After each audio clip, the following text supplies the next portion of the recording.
this heart of mine. Take my eyes, gently see them. Assalamualaikum warahmatullahi wabarakatuh. Perkenalkan, kami dari kelompok 3 kelas 12 MIPA 5 akan menampilkan video pembelajaran yang sudah kami buat mengenai salah satu lembaga pemerintah yaitu advokat sebagai salah satu 5 prima hukum yang ada di Indonesia. Nah, jadi pada tanggal 5 Oktober hari Jumat, sekolah kami kedatangan yang namanya guru tamu. Guru tamu merupakan program pembelajaran di mana siswa akan diajar oleh instruktur yang berasal dari luar instansi sekolah, dan guru tamu yang datang ke sekolah kami adalah advokat. Advokat tersebut datang dari AAI atau Asosiasi Advokat Indonesia, cabang DPP Tasikmalaya. Guru tamu yang datang ada 8 advokat. Ini adalah kali pertamanya bagi sekolah kita mendatangkan advokat ke sekolah sebagai guru tamu. Yang kami dapatkan di sana adalah pemaparan di mana pemaparannya adalah tentang UU ITE. Sebelumnya, apa itu advokat dan apa saja sih tugas advokat? Advokat adalah orang yang memberikan jasa hukum baik dalam maupun luar pengadilan yang memenuhi persyaratan berdasarkan ketentuan undang-undang tentang advokat. Advokat secara khusus mempunyai tugas yaitu memberikan dan mengajukan gugatan, jawaban, tangkisan, serta memberikan pembuktian. Advokat di samping itu, pengacara juga bertugas untuk membantu hakim untuk mencari kebenaran dan tidak boleh memutarbalikkan peristiwa demi kepentingan klien agar mereka bebas dan menang. Dalam menjalankan tugasnya, advokat harus berfungsi sebagai berikut. Yang pertama, sebagai pengawal konstitusi dan hak asasi manusia. Yang kedua, memperjuangkan hak-hak asasi manusia dalam negara hukum Indonesia. Yang ketiga, melakukan kode etik advokat.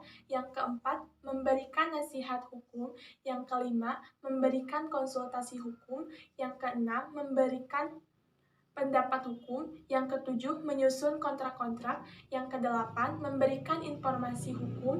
Yang kesembilan, membela kepentingan klien. Yang kesepuluh, mewakili klien di muka pengadilan. Dan yang terakhir yaitu membantu dengan cuma-cuma kepada masyarakat yang lemah dan tidak mampu. Dalam menjalankan tugasnya, advokat mempunyai hak dan kewajiban yang telah diatur dalam Undang-Undang Nomor 18 Tahun 2003 tentang advokat pasal 14-20. Hak dan kewajiban advokat sebagai berikut. Yang pertama, bebas mengeluarkan pendapat atau pernyataan. Yang kedua, bebas menjalankan tugas profesinya.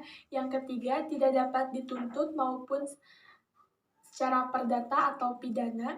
Yang keempat, berhak mendapatkan informasi, data, dan dokumen lain baik dari instansi maupun dari luar instansi. Yang ketiga, tidak dapat diidentikan dengan klien. Yang keenam, wajib merahasiakan segala sesuatu. Yang ketujuh, berhak merahasiakan hubungannya dengan klien. Selain hak dan kewajiban, seorang advokat juga mempunyai larangan. Larangan seorang advokat diantaranya: yang pertama, membedakan perlakuan terhadap klien berdasarkan jenis kelamin, agama, politik, ras, dan juga latar belakang sosial dan budaya. Yang kedua, memegang jabatan lain yang bertentangan dengan tugas advokat. Dan yang terakhir, tidak menjalankan tugas dan profesinya selama menjadi pejabat negara. Di sini saya akan menyampaikan kasus kode etik profesi yaitu sebagai seorang advokat atau pengacara. Namun sebelumnya akan saya jelaskan terlebih dahulu mengenai kode etik serta kode etik advokat Indonesia. Kode etik merupakan prinsip-prinsip moral yang melekat pada suatu profesi dan menjadi acuan perilaku perseorangan atau korporasi yang harus diikuti pelaku aktivitas profesional tersebut. Sedangkan Kode Etik Advokat Indonesia adalah sebagai hukum tertinggi dalam menjalankan profesi yang menjamin dan melindungi, namun mengembangkan kewajiban kepada setiap advokat untuk jujur dan bertanggung jawab dalam menjalankan profesinya, baik kepada klien, pengadilan negara, atau masyarakat, dan terutama kepada dirinya sendiri. pelanggaran kode etik profesi seorang advokat yang akan saya bahas yaitu Bambang Wijayanto. Dalam kasus pelanggaran kode etik oleh Bambang Wijayanto, dilaporkan oleh teman sejawatnya yaitu Sandi Situngkir, Robinson, dan Albert Lego.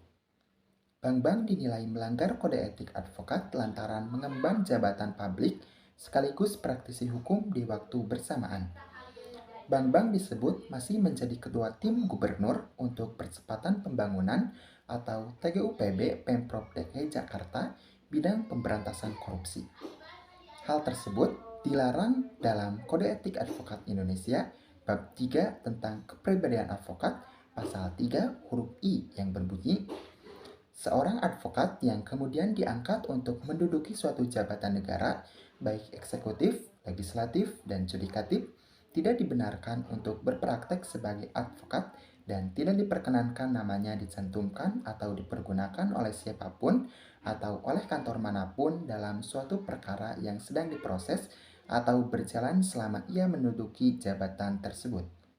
Dalam Undang-Undang Nomor 18 Tahun 2003 tentang Advokat Pasal 20 menyebutkan bahwa 1. Advokat dilarang memegang jabatan lain yang bertentangan dengan kepentingan tugas dan martabat profesinya. 2. Advokat dilarang memegang jabatan lain yang meminta pengabdian sedemikian rupa sehingga merugikan profesi advokat atau mengurangi kebebasan dan kemerdekaan dalam menjalankan tugas profesinya. 3. Advokat yang menjadi pejabat negara tidak melaksanakan tugas profesi advokat selama memangku jabatan tersebut. Atas dugaan pelanggaran tersebut, Bambang Wijayanto dilaporkan ke Perhimpunan Advokat Indonesia atau PERADI. Pengaduan tersebut akan diteruskan kepada Komisi Pengawas untuk diperiksa. Jika hasil pemeriksaan membuktikan bahwa terlapor melanggar Kode Etik Advokat Indonesia, maka sanksi yang akan menimpa terlapor beragam, mulai dari sanksi ringan hingga sanksi pemberhentian. Menilik dari Undang-Undang Nomor 18 tentang advokat, A. Teguran lisan, B. Teguran tertulis, C. Pemberhentian sementara dari profesinya selama 3-12 bulan, D. Pemberhentian tetap dari profesinya. Kemudian, sanksi diatur lebih lanjut sebagaimana termaktub dalam ayat 2 yaitu ketentuan tentang jenis dan tingkat perbuatan yang dapat dikenakan tindakan sebagaimana dimaksud pada ayat 1 diatur lebih lanjut dengan keputusan Dewan Kehormatan Organisasi Advokat. Sanksi mengenai pelanggaran tersebut juga diatur dalam Kode Etik Advokat Indonesia pasal 16 yang berbunyi 1. Hukuman yang diberikan dalam keputusan dapat berupa A. Peringatan biasa, B. Peringatan keras, C. Pemberhentian sementara untuk waktu tertentu, D. Pemecatan dari keanggotaan organisasi profesi. Jadi, terlapor atas nama Bambang Wijayanto dapat dikenakan sanksi berupa A. Peringatan biasa, B. Peringatan keras, C. Pemberhentian sementara untuk waktu tertentu, D. Pemecatan dari keanggotaan organisasi profesi.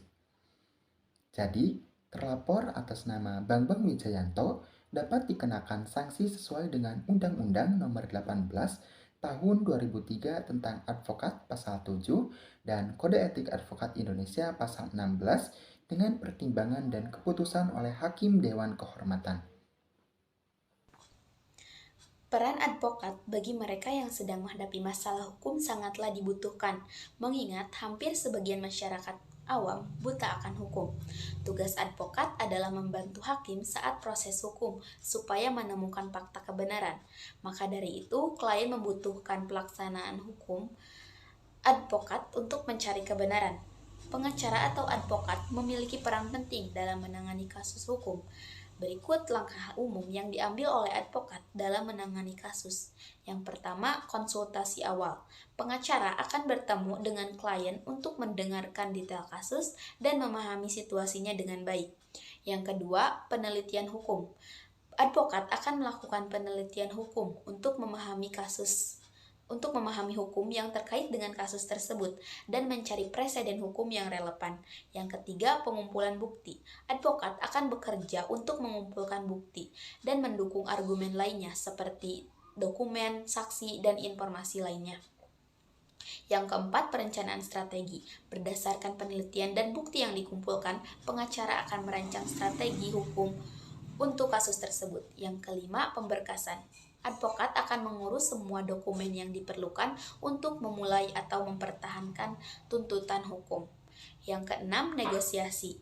Jika memungkinkan, advokat akan mencoba menyelesaikan kasus melalui negosiasi dengan pihak lawan.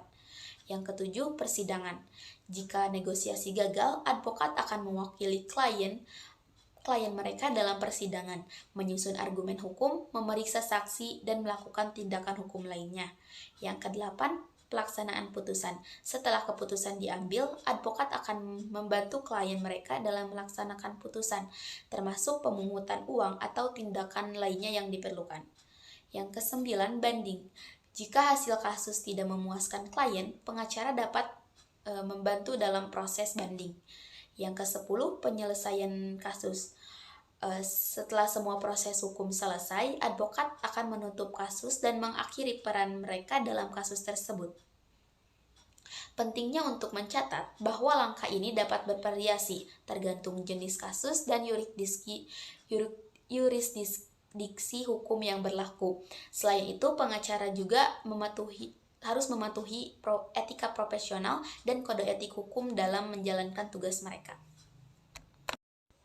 Untuk menjaga agar seorang advokat tidak melanggar kode etik, berikut beberapa langkah yang dapat diambil. Yang pertama, yaitu harus memahami kode etik. Advokat harus sepenuhnya memahami kode etik yang berlaku di yurisdiksi tempat mereka berpraktik. Hal ini membantu mereka menjalankan praktik hukum dengan integritas.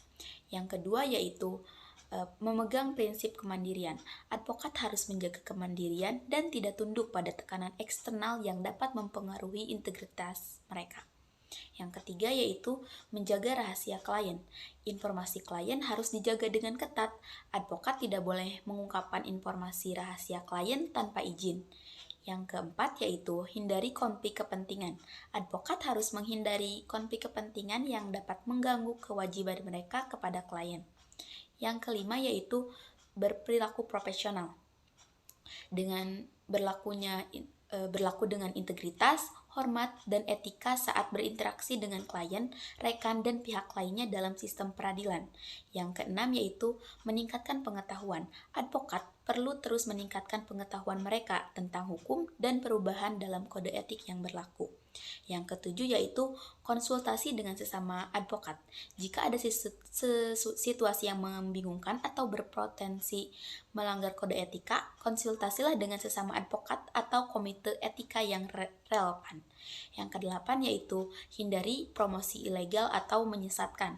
Jangan terlibat dalam promosi ilegal atau menyesatkan dalam praktik hukum. Yang kesembilan, yaitu tepati kewajiban pajak. Advokat harus mematuhi kewajiban pajak mereka dan tidak terlibat dalam praktik perpajakan yang ilegal. Yang terakhir, yaitu terus evaluasi dan perbaiki. Advokat harus terus mengevaluasi praktik mereka dan selalu bersedia untuk memperbaiki diri jika ada masalah etika yang muncul. Ingatlah bahwa kode etik dapat bervariasi berdasarkan yurisdiksi dan jadi penting untuk selalu merujuk ke kode etik yang berlaku tempat mereka berpraktik.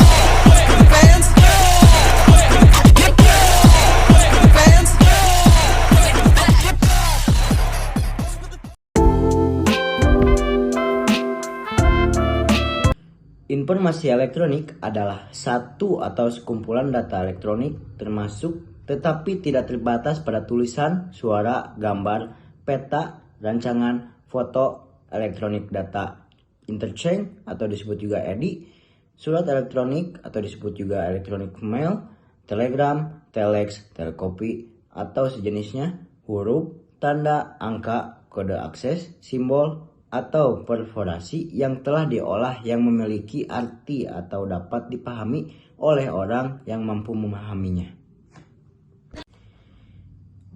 Jadi, dapat disimpulkan bahwa informasi transaksi elektronik adalah perbuatan hukum yang dilakukan dengan menggunakan komputer, jaringan komputer, atau media elektronik lainnya.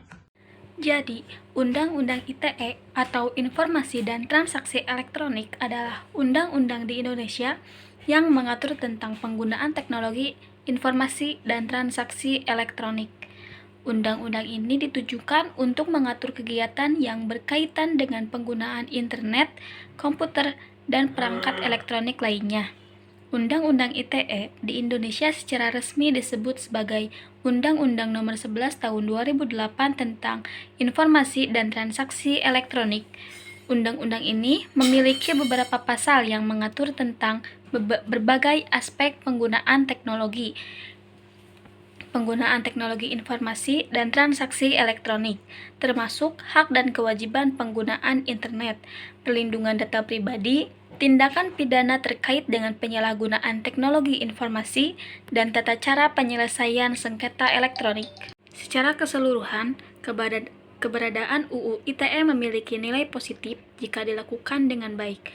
Beberapa dampak positif UU ITE adalah menjamin kepastian hukum bagi masyarakat yang melakukan transaksi elektronik, mendorong pertumbuhan ekonomi Indonesia, salah satu upaya pencegahan kejahatan yang dilakukan melalui internet, melindungi masyarakat dan penggunaan internet lainnya dari berbagai kejahatan dunia maya.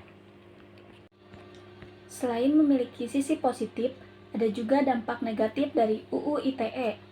Yang pertama, pembatasan kebebasan berpendapat, khususnya menyatakan pendapat dan kritik, menciptakan kesewenang-wenangan bagi aparat penegak hukum untuk memutuskan bahwa oknum yang melanggar UU ITE bersalah dan pantas dihukum tanpa menentukan dan menyeleksi bagian mana dari pasal yang dilanggar, menjadi alat balas dendam bagi sebagian kelompok, bahkan senjata bagi lawan politik, tidak menjamin kepastian hukum karena putusan terhadap pasal-pasal yang ambigu itu berbeda, bahkan kontradiktif, menciptakan keresahan dan perselisihan publik yang mudah dilaporkan ke penegak hukum, dan menciptakan konflik antara otoritas dan anggota masyarakat. Kasus Undang-Undang ITE yang pertama, menyebarkan video asusila. Perbuatan pertama yang tidak boleh pada Undang-Undang Informasi dan Transaksi Elektronik merupakan orang yang menggunakan sengaja dan tanpa hak mendistribusikan bisa diaksesnya liputan elektronika yang mempunyai muatan yang melanggar kesusilaan. Ini diatur pada pasal 27 ayat 1 Undang-Undang ITE. Setiap orang yang melanggar kesusilaan sebagaimana dimaksud pada pasal 27 ayat 1 dipidana menggunakan pidana penjara paling usang 6 tahun atau hukuman paling sebesar 1 miliar. Yang kedua ada judi online, tercantum pada pasal 27 ayat 2 Undang-Undang ITE, membuat embargo perbuatan dan bermuatan perjudian. Hukuman buat mereka yang melanggar merupakan dipidana menggunakan pidana penjara paling usang 6 tahun atau hukuman paling besar sebesar 1 miliar.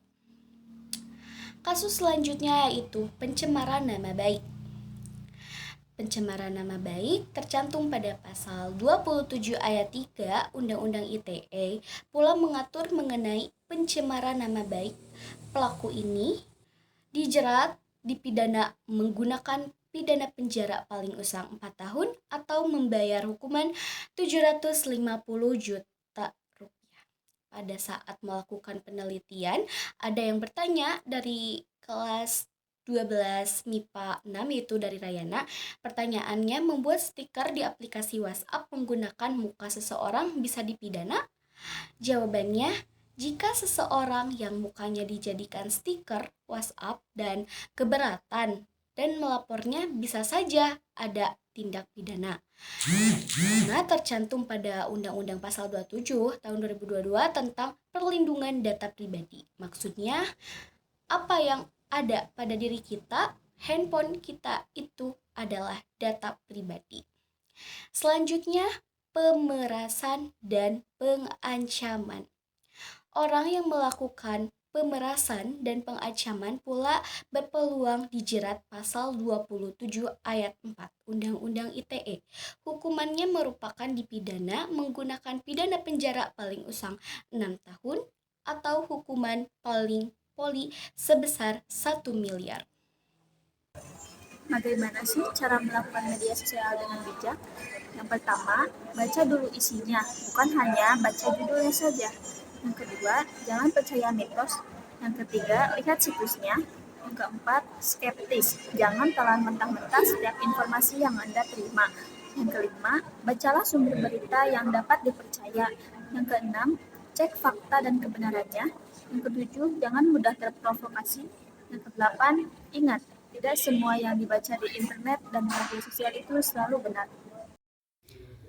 Kesimpulannya, ternyata apa yang kami dapatkan dari buku LKS yang sudah kami baca pada bab 2 halaman 46-47 mengenai advokat, kemudian dalam literasi digital, serta dengan mendapatkan pengalaman langsung dari advokat yang datang sebagai guru tamu ke sekolah, di sana ada penguatan tersendiri, di mana yang tadinya kita hanya tahu mengenai teori, kita mendapatkan penguatan yang baru tentang teori tersebut, tentang advokat. Kemudian, di mana kita yang tidak tahu mengenai undang-undang informasi dan teknologi elektronik menjadi lebih tahu, dan di mana kita yang tidak tahu bahwa menggunakan gadget itu harus lebih bijak dengan literasi digital, karena apa yang kita lakukan di gadget tersebut akan menjadi jejak digital yang tidak akan pernah terhapus meskipun kita menghapusnya. Dengan itu, kami sebagai remaja menjadi lebih sadar bahwa ungkapan mulutmu harimaumu akan berubah menjadi jarimu harimaumu. Maka teman-teman semuanya harus lebih berhati-hati ya dalam menggunakan gadget ataupun medsos. Kita harus lebih bijak. Untuk itu, literasi digital ini sangat penting untuk menghindari hal-hal yang tidak diinginkan dengan cara melek hukum atau dengan cara lebih mengetahui tentang advokat sebagai salah satu dari 5 firma hukum di Indonesia. Sekian. Materi dan pemaparan mengenai advokat yang sudah ditayangkan melalui video tadi kami dapatkan dari berbagai sumber agar lebih lengkap. Di antaranya dari advokat yang datang sebagai guru tamu, sumber lain seperti media sosial, serta buku Erlangga PPKN kelas 12 yang sudah kami baca mengenai advokat. Jadi, profesi advokat sudah diatur dalam Undang-Undang Nomor 18 Tahun 2003 dan pengaturan tentang Kode Etik Advokat yang disahkan pada tanggal 23 Mei tahun 2002. Di dalamnya mengatur juga mengenai pelanggaran dan sanksi yang diberikan kepada advokat yang melanggar tersebut, seperti sanksi-sanksi hukuman sebagaimana tertuang dalam pasal 16 Kode Etik Advokat berupa peringatan biasa, peringatan keras, pemberhentian sementara untuk waktu tertentu, dan pemecatan dari keanggotaan organisasi profesi. Hukum tanpa kekuasaan adalah angan-angan. Kekuasaan tanpa hukum adalah kezaliman. Sekian pemaparan dari kelompok 3. Terima kasih atas perhatiannya. Mohon maaf bila ada kekurangan. Wassalamualaikum warahmatullahi wabarakatuh.